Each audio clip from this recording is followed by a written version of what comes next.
예, 한 두 주간 동안 또 잘 지내셨습니까? 이제 큰 추위가 조금은 뒤로 가는 것 같고, 이제 낮 기온이 영상으로 이제 오르면서 봄 기온이 가까이 느껴진다, 이런 생각을 해보게 되는데요. 그래도 여전히 이제 새벽에 날씨는 매우 춥습니다. 여러분 건강에 주의하시고, 특별히 항상 하나님의 인도하심과 말씀의 지혜로 그렇게 잘 살아내시는 여러분 되셨으면 좋겠습니다. 저는 오늘 우리 사회가 여러 면에서 사상적으로 또 경제적으로 또 어떻게 보면은 종교적으로 굉장히 어려운 시기를 겪고 있다. 정치적으로도 그렇고. 그럴수록 우리가 놓치지 말아야 될 것이 있는데, 그 놓치지 말아야 될 것, 위기의 때라도 항상 우리가 집중해야 될 것, 또 가지고 있어야 될 것, 바라봐야 될 것, 이것을 묵상의 주제로 삼았습니다. 오늘 이 주제와 관련된 하나님의 말씀은 우리가 너무나도 잘 아는 마가복음 1장 1절에서 8절까지의 말씀이 되겠습니다. 신약성경 52면 정도에 있겠습니다. 마가복음 1장 1절에서 8절 말씀인데요. 이제 찾으신 줄 알고 제가 읽어 드리겠습니다. 1절입니다. 하나님의 아들 예수 그리스도의 복음이 시작이니라. 선지자 이사야의 글에 보라 내가 내 사자를 내 앞에 보내노니 그가 내 길을 준비하리라. 광야에 외치는 자의 소리가 있어 이르되 너희는 주의 길을 예비하라. 그의 오실 길을 곧게 하라. 기록된 것과 같이 세례 요한이 광야에 이르러 죄사함을 받게 하는 회개의 세례를 전파하니 온 유대 지방과 예루살렘 사람들이 다 나와 자기 죄를 자복하고 요단강에서 그에게 세례를 받으니라. 요한은 낙타 털옷을 입고 허리에 가죽띠를 띠고 메뚜기와 석청을 먹더라. 그가 전파이르되 나보다 능력 많으신 이가 내 뒤에 오시나니 나는 굽혀 그의 신발끈을 풀기도 감당하지 못하겠노라. 나는 너에게 물로 세례를 베풀었거니와 그는 너희에게 성령으로 세례를 베푸시리라. 아멘. 자, 오늘 우리가 읽은 이 본문은 예수님께서 본격적으로 사역을 시작하는 그런 시기라고 할 수 있습니다. 잘 아시겠습니다만은 당시 유대 사회는 지금 우리처럼 우리보다 더했겠죠. 위기의 시간들을 보내고 있다. 이렇게 말씀을 드릴 수가 있겠습니다. 왕족들이야, 또 유대 종교 그런 관리들이야 별 사는 데는 지장이 없을 것입니다. 그들은 피라미드의 제일 윗부분을 차지하고 있는 사람들로서 자기들 먹고 사는 데는 아무런 지장이 없이 오히려 떵떵거리고 사는 그런 사람들이지만은 그 이하의 장사미사들은 하루하루 시간마다 보내기 힘든 그런 과정들을 보내고 있었다. 이렇게 말할 수 있을 것입니다. 우리가 어떻게 하루를 살아야 될까? 내게 딸린 가족을 어떻게 하면 잘 부양할 수 있을까?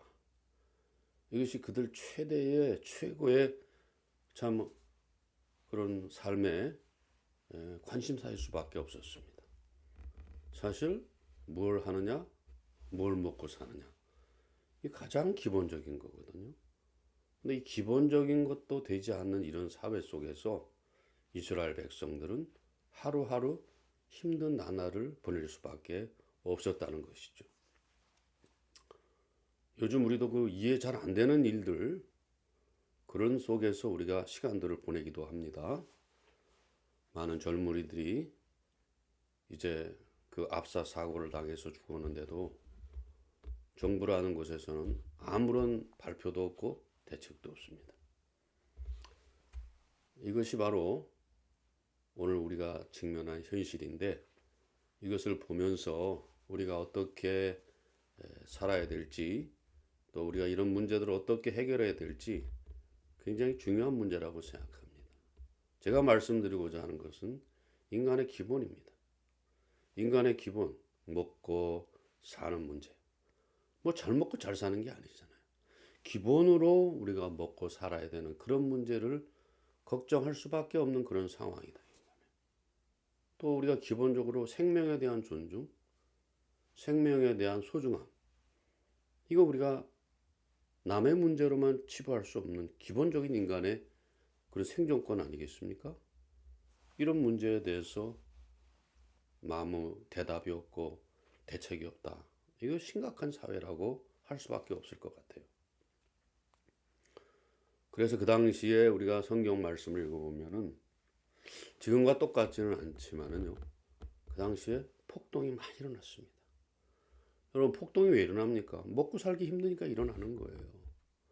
부가, 파이가 공평하게 나눠지면은, 그것도 나눠지려고 애를 쓰면은 그런 폭동이 일어나지 않습니다.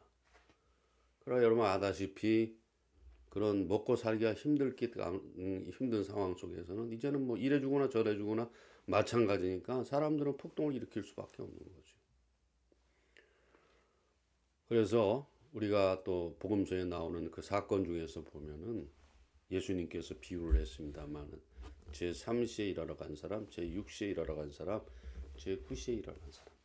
그 사람에게 똑같이 주인이 임금을 주었다. 그 당시에 임금의 그런 공평한 과제가 얼마나 심각한가 것을 우리에게 잘 말해주고 있다. 이렇게 말씀드릴 수가 있어요. 이때 등장한 분들이 바로 우리 예수님이었고 오늘 본문 말씀에 나오는 세례 요한이었어요. 제가 계속 반복적으로 말씀드립니다만 그 당시에 이스라엘 백성들에게는 엄청난 위기예요. 이게 위기 중에서 가장 큰 위기라 이 말이죠. 생존의 문제가 달린 이런 문제들.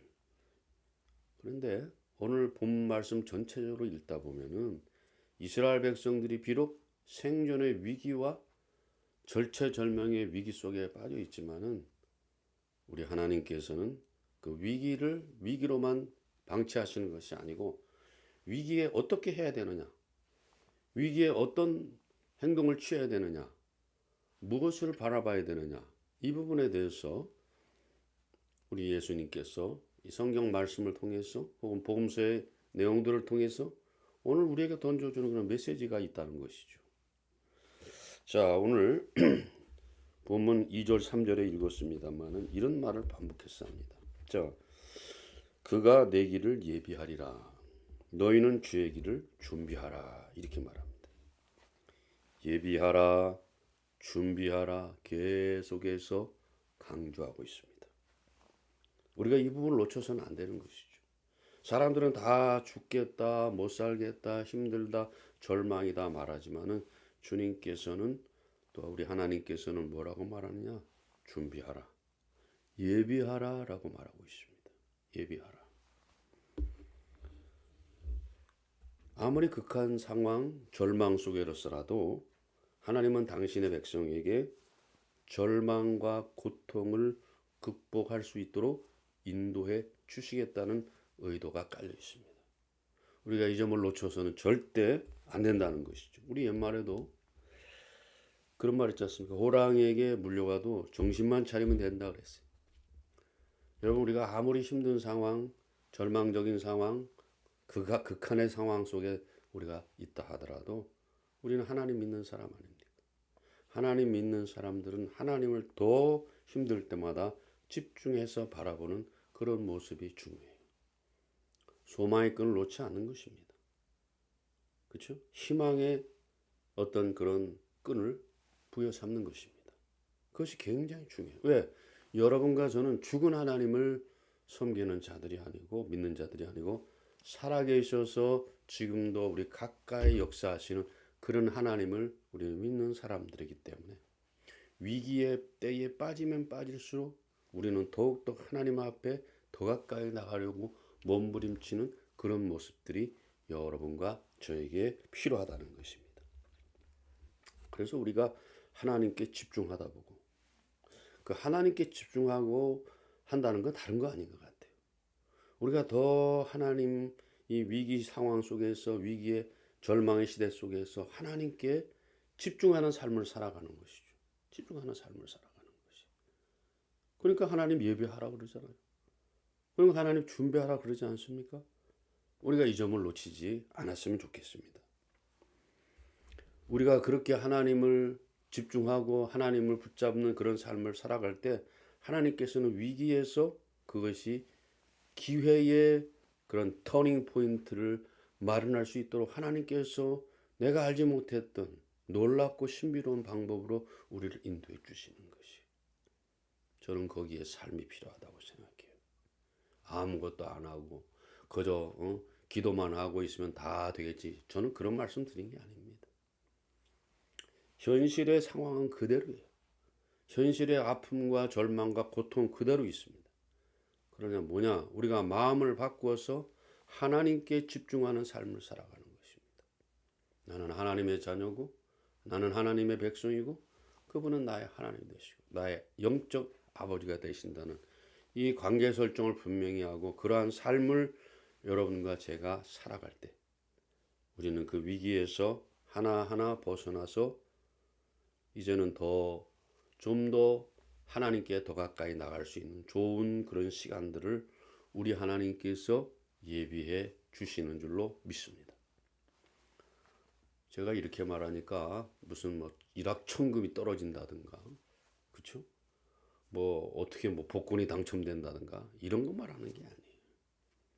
우리가 잠깐 평안을 얻어서 다시 일어나서 힘든 세상이지만 절망의 그런 세속 사회에 있지만은 우리가 거기에 굴하지 않고 그것을 극복하면서 앞으로 나갈 수 있는 그런 것들을 하나님께서 우리에게 주신다는 것이. 성경에도 있지 않습니까? 너에게 감당할 시험에는 허락하신 적이 없다는 거예요. 그걸 우리가 믿어야 됩니다. 아이고 나는 이제 더 못하겠어. 나는 더 죽겠어. 사실 저도 그런 적이 있었거든요. 아우 너무 힘들어서 하나님 그것도 절규죠. 하나님 저 어떻게 하면 좋을까요? 그래도 그것이 하나님 앞에 집중하는 삶으로 자꾸 나가야 되는 것이죠. 무슨 주문을 외우는 것이 아니고 주술을 중얼거리는 게 아니고 그리고 사과나무 밑에서 사과 떨어지기를 바라는 거예요. 현실에 최선을 다하면서 더 하나님을 가까이 하는 삶, 이웃과 사랑을 나누는 삶, 이런 삶을 우리가 살다 보면은 위기는 점점 벗어지게 돼 있고 거기에서 위기를 극복할 수 있는 지혜와 능력이 저와 여러분에게 분명하게 생겨날 수 있다 하는 그런 사실을 우리가 마음속에 분명히 유념했으면 좋겠습니다. 그러면 다음으로 우리가 살펴봐야 돼. 그러면 소망의 빛, 희망의 빛은 어디서부터 오느냐? 그것은 소리로부터 온다는 것을 알 수가 있어요. 소리로부터 온다. 여러분 성도는 힘들고 어려울 때 분명히 이 소리를 들을 수 있어야 됩니다. 그리고 그 소리에 귀 기울일 줄 알아야 돼요. 그 소리가 중요한 것이죠. 그러면 그 소리는 어디서부터 오느냐?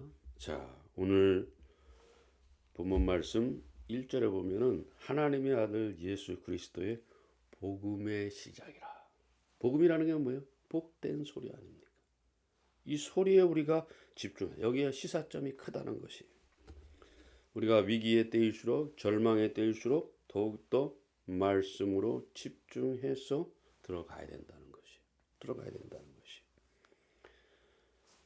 무슨 뜻일까요? 우리가 힘든 시대를 만났습니까? 절망의 상황을 만났습니까? 그럴 때일수록 제대로 된 말씀을 사모하고 제대로 된 말씀을 듣기 위해서 힘쓰는 여러분과 제가 돼야 된다는 것이에요. 여러분, 그 하나님의 말씀을 제대로 듣는 것이 그거 쉽지 않습니다. 여러분 잘 아시는 것처럼 큰 대형교회 다닌다고 하나님의 말씀을 제대로 듣던가요? 인간의 기본적인 양심도 안 지키는 것들이 그런 곳들이 대형교회일 때가 많아요. 무슨 말인지 알겠죠? 수천억 들여서 예배당을 크게 짓는다든가 그저 애비 목사가 자식 목사한테 교회를 물려준다든가 이런 파렴치한 짓을 하고도 그들은 아직도 정신을 차리지 못하고 있다는 것이.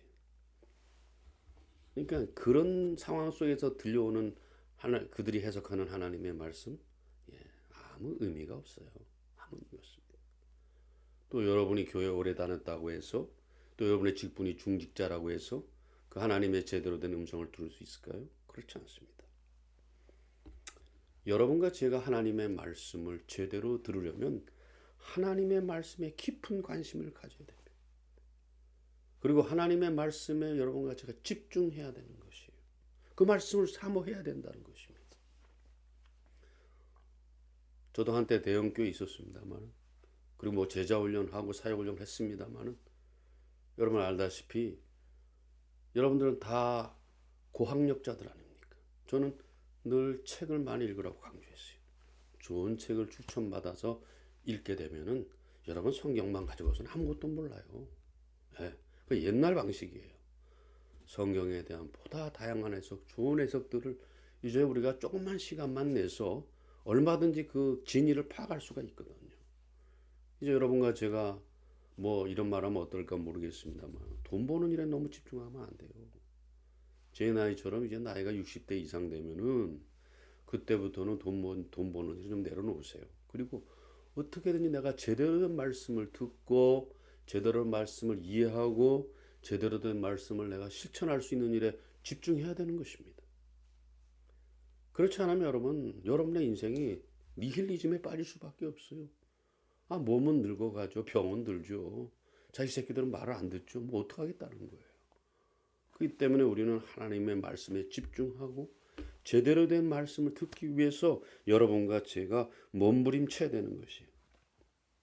아이고 우리 교회는 뭐 안전해. 뭐 프로그램도 있고 이벤트도 있고 뭐 각종 강사들이 와서 말하고 그러니까 뭐 우리는 그건 다 쓸데없는 소리더라 이거예요.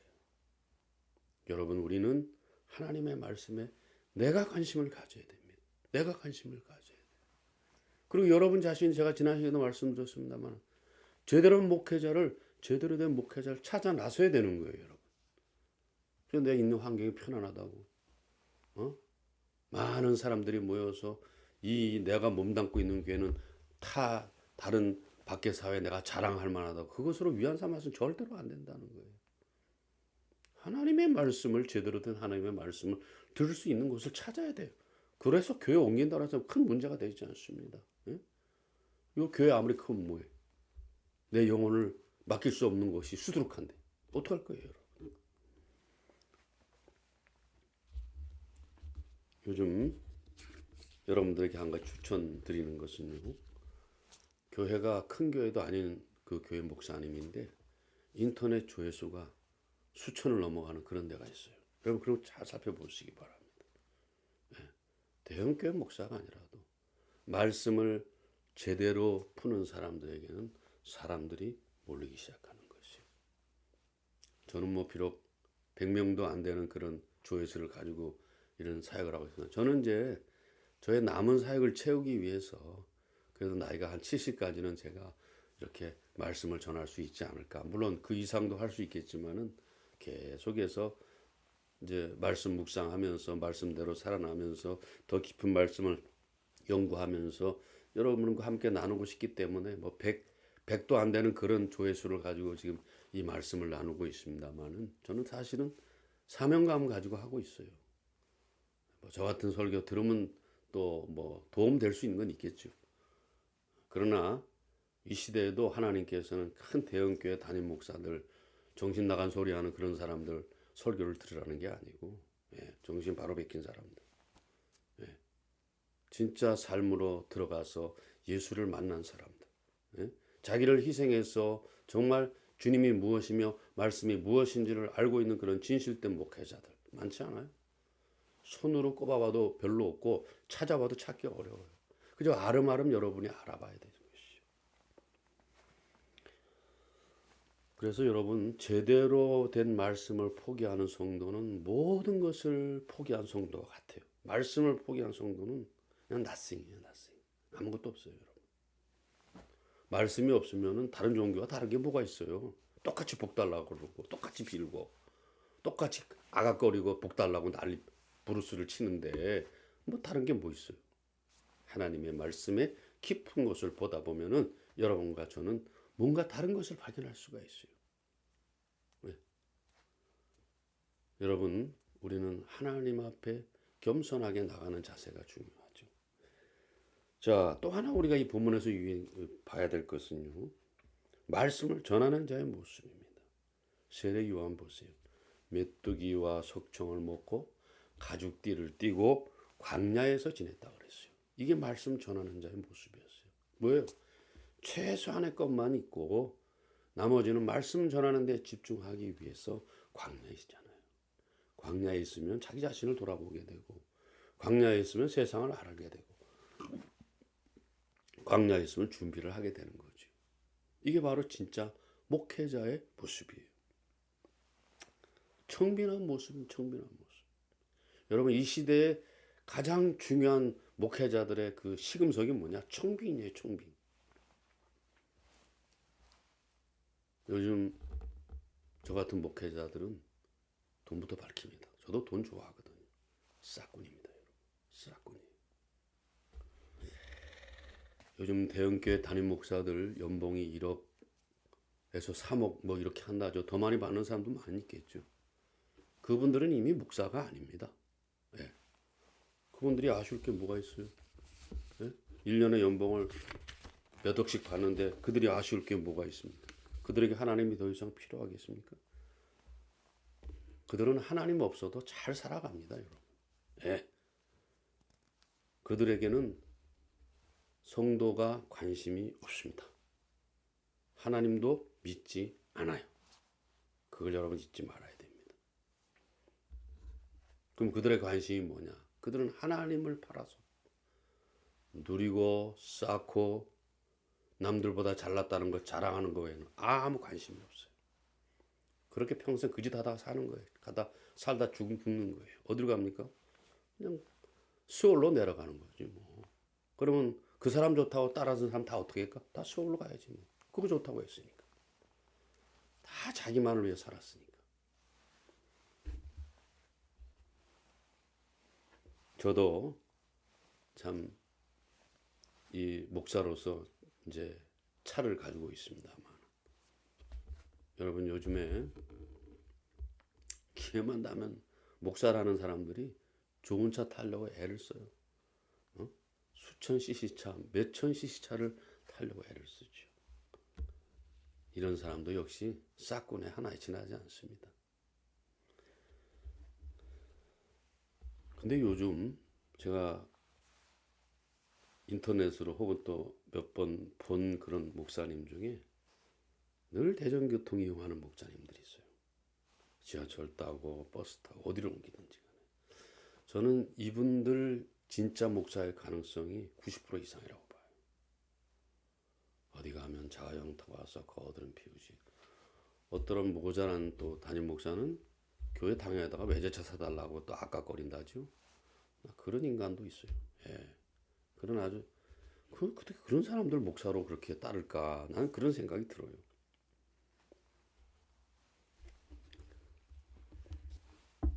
여러분들이 어떤 목사님을 선택하느냐? 여러분들의 몫이에요. 대형교회 휘황찬란한 데서 그거 보고 그냥 빠져가지고 여러분 정신 차리시기 바랍니다. 멀지 않았어요. 멀지 않았어요. 내가 그렇게 한가하게 큰 교회 나가서 나를 만족시켜주는 거기에다가 빠져 있을 때입니까 지금? 자기 자신의 영혼을 돌아보면서 제대로 된 말씀이 어떤 건가 해서 애를 쓰고 그 말씀을 찾기 위해서 애를 쓰고 제대로 된 목회자를 찾기 위해서 여러분 눈을 벌겋게 두고 달려들어도 시원찮은 판이에요. 안 좋아하시면 안 됩니다. 마지막으로 한 가지 더 말씀드리고 싶은 거는 이제 그러면 어떤 자세를 우리가 가야 되느냐. 여기 보면은 4절 말씀에 보면 죄 사함을 받게 하는 회개의 세례를 선포한다 그랬어요. 우리가 뭐라는 거예요? 죄인이라는 거예요. 내가 죄인이라는 것을 인정하는 겸손한 자세, 진실한 자세가 성도의 정체성입니다. 어떤 사람 보면은 우리가 그렇잖아요. 죄를 회개했으면 또 죄를 짓거든요, 우리는. 그럼 늘 겸손해야 돼. 나는 또 죄를 지을 수밖에 없는 그런 존재입니다. 라고 말하면서 진실하게 자기 자신을 드러내야 됩니다. 그런데 사회적으로 좀 지위가 있다고, 돈 좀 있다고, 목회 좀 크게 한다고, 목에 기부서 잔뜩 주고, 그런 인간들 너무 많더라고.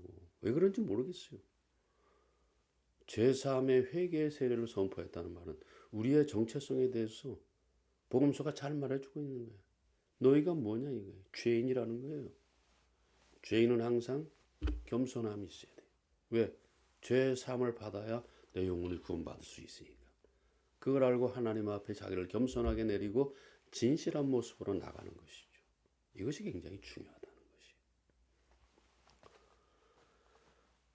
사랑하는 성도 여러분, 이제 묵상을 정리를 해봅니다. 우리가 사는 시기가 위기의 때예요. 절망의 시기입니다. 그러나 하나님께서는 역설적으로 절망의 시기에, 위기의 시기에 오히려 곳곳에 하나님의 소망의 그림자를 띄워놓고 있어요. 그거 다 띄워놓고 있습니다. 우리 그거 발견해야 되는 거예요. 뭘로 발견한다 그러죠? 하나님의 말씀으로 발견해야 됩니다. 그리고 그 말씀을 전하는 진실된 목회자들을 찾아 나서야 됩니다. 여러분 그렇지 않으면 여러분의 영혼, 여러분의 모든 것 다 송두리째 무너질 수밖에 없어요. 그리고 마지막에 제가 말씀드린 거 겸손한 자세, 진실된 자세. 오늘날 기독교인들이 개독교인이라고 욕을 먹는 이유가 바로 진실함이 없어요. 겸손함이 없습니다.